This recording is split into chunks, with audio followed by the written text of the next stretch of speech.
Hello, my name is Jeff Goldberg.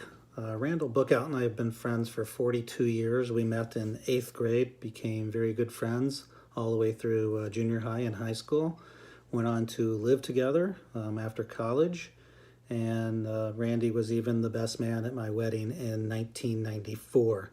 I am here to plead for clemency for Randy. Looks like Randy was never caught with drugs, but did have a drug case brought against him in which he was encouraged to plead guilty to a $250 drug deal and was told he'd be looking at a range of about 18 months in jail.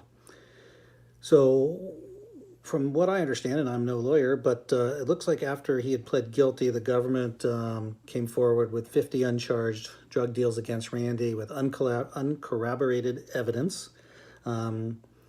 And the thing that really blows me away here is the fact that none of these people that accused him were forced to come to court and face him in person.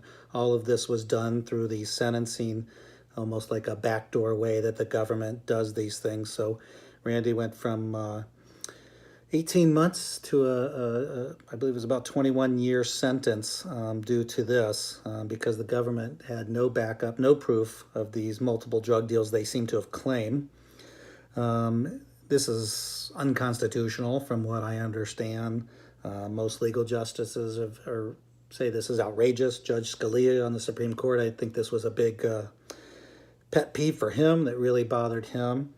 And I really ask your help in getting my good friend out of jail. His first time in prison for a small drug deal, and he ends up over at 20 years. The gentleman that he bought the drugs from served very small amount of time, as I understand it. In fact, there were a couple of them, a man and a woman, and they were out within years, and some of them have already committed more crimes since they get out. But I can tell you, Randy's a really good person. I know him probably as long as anybody out there.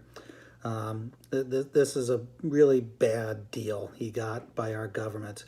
I really encourage you to review his case, look it over, and let this guy get out of jail. He has no right being in jail. He's already served, excuse me, around 4 years, and I think that is more than enough for the small thing he did. And it is doing society no good keeping him in prison. He owned his own business when he was out. I mean, he has his parents are still alive. He's the only surviving child. He has a grandbaby that he just had about 2 weeks ago here in August. So really, as Randy's probably longest friend, I encourage you to please review this case and decide in his favor. Take a look at this. This is just somebody that really got a raw deal by the government and probably a really shitty job by his lawyer, who did a very poor job of representing him and not explaining it to him properly.